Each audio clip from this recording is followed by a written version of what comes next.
Vamos fazer os quadros. Então, para quem você toca o hino do Corinthians, do otimista, no jogo de hoje? Cara, Matheus Pereira, velho. Acho que foi a grande surpresa positiva para o torcedor corintiano. Por mais que eu gostei demais da movimentação do Yuri, achei que o Yuri foi um puta jogador hoje, aguerrido atrás, na frente. Um gol bonito que ele fez hoje, cortou para o meio, bateu de esquerda. Mas o menino lá jogou, meu. Papai do céu. Quem gosta de ver volante jogando, velho, é uma aula ali, viu, velho? Eu vou votar, Cascão. Eu vou dar o meu voto para você desempatar. Falou de Tá. volância, eu acho que o Matheus Pereira também jogou muito, mas eu quero dar o voto pro André, meu. Que esse moleque parece que tem uns 10 Andrés em campo. Ele tá em todo canto, ele tá ajudando na defesa, ele tá roubando a bola do cara e saindo na cara do goleiro, sofrendo falta. Ele tá dividindo, ele tá ganhando a bola. O Matheus Pereira jogou muito, mas eu vou votar no André. Mas eu vou desempatar. Essa eu tô com o do otimista aí. Me surpreendeu, viu? O tal do Pirulão, que era meio armador, que tinha uma moral incrível na base do Corinthians e queimou o filme quando ele quis dar aquela cavadinha na Copa São Paulo. Acho que foi 2015, faz tempo A isso daí já. copinha foi 2016. 2016, então já 10 anos atrás, cara. Esse cara evoluiu. Eu até ia criticar a contratação dele, porque eu achava que não tinha que trazer jogador do Fortaleza, sabe? Essas coisas assim. Jogador que eu não vi tanto destaque, mas ele é bom de bola, cara. Eu acho que Ele jogou muito, Cascão, no Corinthians e Fortaleza aqui no primeiro turno, 1-1, que o Carreiro empatou no final. O gol do Fortaleza, gol do Breno Lopes, foi uma assistência monstruosa dele. Então, e ele parece ser de verdade bom jogador. Eu espero que ele lembre dos tempos do Corinthians, da base, que ele foi formado na base, e queira dar essa volta por cima e jogar a bola que ele acabou não conseguindo jogar na primeira passagem dele. Acredito que essa ânsia de querer, essa vontade, essa volúpia, né, de querer arrebentar com a camisa do Coringão, que é o maior time do país disparado, vai fazer com que ele seja esse diferencial no meio-campo do Corinthians. Estou confiante com esse cidadão aí. Antes de ir pro próximo, você falou do Matheus Pereira e sobre essa vontade que ele tá de mostrar e tal no Corinthians, jogar bem. Duas coisas que aconteceram com ele nos dois jogos me chamaram a atenção. E foram dois clássicos, né? Primeiro no gol de empate no Corinthians, no clássico, não sei se vocês viram que tem uma imagem que ela fica na bola, que fica dentro do gol. Ele vai lá no fundo do gol, enquanto tá todo mundo comemorando o gol, ele vai no fundo do gol, pega a bola e sai correndo pro meio campo. Ele queria virar o jogo. Isso mostra o quê? Um cara com uma visão diferente já de jogo. Não é mais aquele menino que passou pelo Corinthians, é um cara que já se olha meio que como um líder do time ali. Não, a gente tem que virar o jogo. E hoje, quando tem o Gabriel Menino dá uma cabeçada nele, que ele cai no chão. Isso é coisa de cara que já é malandro da bola, que não é bobo. O Corinthians estava ganhando o jogo, o Santos estava melhor no segundo tempo, ele cai no chão, tentando cavar uma expulsão do jogador do Santos. Entendeu? Então, esses dois lances do Matheus Pereira mostram um jogador muito mais pronto para o futebol do que ele foi em 2015, quando ele entra naquele Corinthians e Santos, segundo jogo da Copa do Brasil, que o Tite coloca ele como titular. 2-1 para o Santos, Gabigol e Ricardo Oliveira, o Romero faz o gol do Corinthians. Ele foi titular naquele dia, mesmo antes de ter a Copinha, Cascão. E depois na Copinha também ali, ele parecia ser o Matheus Pereira, um pirulão, por ser muito habilidoso, meio que deslumbrado, talvez, entendeu? Pela bola que ele jogava, por tudo que diziam que ele era dentro do clube, que ele era muito bom mesmo. Agora, ele como meia, vindo para ser segundo volante, enxergando o jogo de trás, o cara tem tudo para tomar conta desse meio campo do Coringão aí. Isso que eu queria dizer. Agora, para quem que você... Fala aí. Não, bem colocado. Bem colocado. Cascão, para quem você não toca o hino do Corinthians? Cara, de verdade, nesse jogo aí, eu achei que eu estava até pensando assim, né, nessa... Mas para mim, eu acho que o Carrilho e sua garrafa de uísque, cada dia que passa, ele foi, pelo menos na posição da escalação que eu vi, ele estava numa posição mais avançada, era para estar numa posição mais avançada, e ele é um atacante de origem, né? Jogou com o Guerreiro na seleção peruana. Era ponta direita no Peru. Mas eu acho que do time que jogou assim, eu acho que ele foi talvez o que deixou mais a desejar. Ele e o Bidon, vai. O Bidon é que o Bidon, nossa, tem falar mal do Bidon mas o Bidon também, mas eu vou ficar com o Carrilho, vai, para eu tomar menos porrada da galera aí. Só para empatar e o do otimista fazer o desempate, então, eu vou votar no Bidon. Eu acho que o Carrilho também não jogou tudo isso, mas acho que o Bidon ficou muito escondido, apesar de trabalhar muito bem na perna esquerda, de encontrar muito bem o Matheus Pereira. Acho que é uma dupla que tem tudo para dar certo, mas eu voto no Bidon e deixo para o do otimista fazer o desempate, ou se ele quiser votar no terceiro, a gente põe para o chat votar aí. Cara, faltou o gol, né, cara? Que você falou quando tava 1-0, a gente falando, cadê o segundo gol, né? E a falta dessa volúpia, como disse o Cascão, ofensiva, passou muito Você tem muita. omissão. Você é um cara. Você tem muito essa questão da volúpia. Você tem essa questão da volúpia, Du? Você tem muito essa isso, volúpia não? ofensiva, Fabrício. Você tem essa volúpia ofensiva? Você tem isso aí? Passou essa carência da volúpia ofensiva. Tem gente que procura essa volúpia. Você é mais carente ou tem mais volúpia? Corporativo do Corinthians indo na farmácia comprar, tá lá, como é que chama? Tadalafila. Tadalafila, como é que chama? Tem o Testomaster também. O outro cidadão.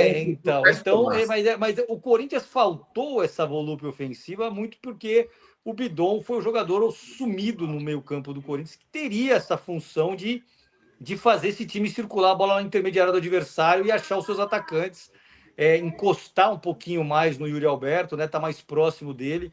Ele que é um jogador importante para essa função, pisou na área contra o São Paulo, fez o gol.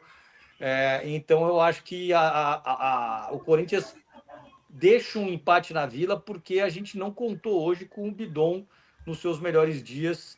Faz parte, é um menino, é uma joia, é um novo Iniesta, mas hoje não foi bem, meu voto vai para ele. E vou começar agora, vamos para a escala Oswaldo Brandão de qualidade. Cascão, ele renomeou esse quadro importante, com a escala Oswaldo Brandão de qualidade. Casca, qual a sua nota? Professor Tite tá de sacanagem falar 5 vezes não pro Corinthians e ir na bosta do Cruzeiro, né? Vai se fuder, mano. Qual a sua nota pro professor Dorival Júnior? Que é mais conhecido por você como Júnior, né? Júnior ou Pica-Pau também, é o apelido carinhoso porque ele tem um nariz diferenciado, que é uma coisa incrível. O nariz dele, puta, desse cara, negócio violentíssimo. Cara, no último jogo... Negócio violentíssimo. Acho que o último jogo... Cara, teve um jogo, um dos últimos aí, eu dei nota 10 pro Júnior, porque realmente ele foi um cara que foi o diferencial do Corinthians num jogo. O Corinthians virou, se eu não me engano. Mas hoje, cara, eu acho que não foi culpa dele o empate. Ele tentou escalar o time de um jeito diferente, né? Um time mais com a bola concentrada mais no meio de campo, explorando os contra-ataques na velocidade do Yuri, mas eu acho que ele poderia ter tido trabalhado variações melhores para o segundo tempo para o Corinthians conseguir matar o jogo. Eu acho que o Corinthians estava no 1-0, ficou naquele banho-maria e acabou não conseguindo matar o jogo e tomou um empate no final. Não foi por culpa dele, mas eu dou uma nota 6 para o Dorival Júnior. Do otimista, a sua nota do otimista o catedrático. Qual a sua nota para Dorival Júnior? O Dorival fez um bom trabalho hoje, Fabrício. O Dorival encontrou um meio-campo, um Corinthians em começo de temporada, muitos jogadores chegando, né? A gente está vendo muitos jogadores chegar, o que a gente não via desde 2024, né? No meio de 2024 a gente teve aquela mudança de elenco, agora a gente está tendo de novo essa oxigenação, Fabrício Bósio, no elenco. Beleza, hein? Mas o Dorival está tentando encontrar esse meio-campo, que é a coisa mais difícil, né? Você ter a saída de jogo, você ter o time se oferecendo no ataque, você ter o time com 8 finalizações no primeiro tempo, numa difícil Vila Belmiro, né? Nunca é fácil jogar lá. E eu, antes do jogo, eu tava com aquele jogo lá do Brasileiro, aquele 3-1 que nós tomamos um sacode, meu irmão, que eu falava, o que vai acontecer hoje com o Dorival tentando achar time ainda? Para os caras do Corinthians, é o principal adversário da vida deles, né? Lá para Santos para ver o Corinthians jogar, seja porque o Corinthians tem a maior torcida de Santos, ou seja porque o Santista odeia o Corinthians, é o único time que eles odeiam. Então era um jogo importante para os caras. Teve 12 minutos de queima de fogos, Fabrício Bósio. 12 minutos de queima de fogos hoje na Vila Belmiro por conta do jogo de hoje. Então eu estava preocupado, cara, com o que viria a ser o jogo de hoje. Eu acho que o Dorival dominou o meio-campo. Cara, impressionante. Eu tava para falar do intervalo que era o melhor jogo do Dorival à frente do Corinthians. Sim, foi um primeiro tempo Impressionante que ele incrível. tinha ajeitado aquele time lá. Acho que as mudanças são muito consequência aí dessa ideia de fisioterapia, de fisiologia, do jogador que só pode jogar X minutos, que esses caras são meio psicopatas com isso. Mas eu vou dar nota 7 para ele, cara, dentro da evolução que eu esperava do time e do que me apresentou, foi muito maior. Foi muito maior. Então eu dou nota 7 para ele. Acho que a gente perdeu o jogo na arbitragem, vergonhosa arbitragem. E o Dorival fez um bom trabalho hoje. O Du que fez boxe durante muito tempo e na academia chamava ele de o Doutrinador, viu, Cascão? A boxe é importante na vida. Sabe o Doutrinador. É uma lição de vida, né? O boxe é uma E lição pra de você, vida. O boxe é um dos esportes mais democráticos que existem no mundo, Fabrício Bode. Aí É verdade. Não, sim, eu não acredito que seja mesmo. Bom, a minha nota é a seguinte, cara. Eu acho que o Dorival Júnior fez um primeiro. Pera, democrático porque você dá um soco na cara do cara. Porque você tem tanto aqueles gordão, você tem aqueles gordão de 200 quilos que o cara é peso pesado, ele dá o Foreman foi assim até os 55 anos, ele dava uma só e ele derrubava os caras. É o soco mais forte da história do boxe, tinha mais de 350 quilos o soco dele. Exatamente, e você tem atletas aí que é o peso pena, por exemplo, que o cara tem 50 quilos e a luta é mais ágil, ali, né? E ela é uma arte, né? Quase é um jogo de xadrez.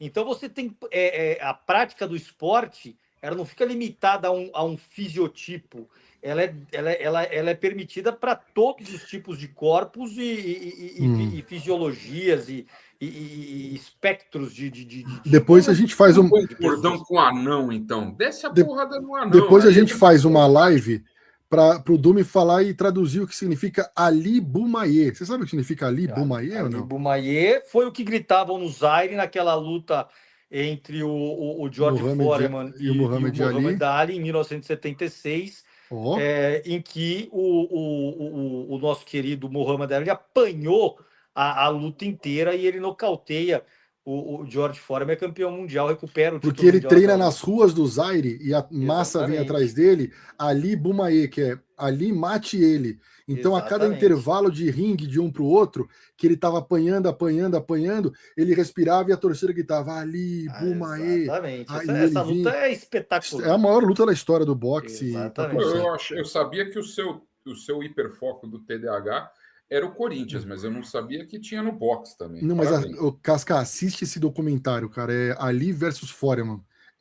Cara, é o documentário mais pica da história. Eu quero colocar você para lutar com o Kleber Bambam aí, Fabrício Bode. Putz, grila, não vai durar um segundo. Os dois vão cair. Então, em relação ao Dorival, o Dorival fez um ótimo primeiro tempo, excelente primeiro tempo. O Corinthians dominou o Santos. Só não fez mais um gol, porque o Yuri Alberto perdeu o pênalti, não teria sido 2-0, mas poderia ter feito 3-4, e não fez porque ele colocou um time muito conservador em campo. Essa é a verdade. Mesmo assim, o Corinthians jogou muito bem. No primeiro tempo, eu dou nota 8 para ele.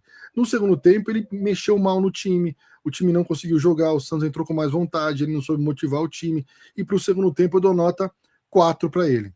Entendeu? Então, 8 mais 4, 12, 12 dividido por 2, nota 6. Essa é a nota que eu vou dar para o Dorival Júnior. Na verdade, eu vou dar nota 6,66 para o Dorival Júnior, para aproximar um pouquinho da média 7, que para passar de ano na minha escola é nota 7. Então, 6,66. Falam que 3 meia dúzia num número é perigoso aí, a galera que é numeróloga, você sabe que...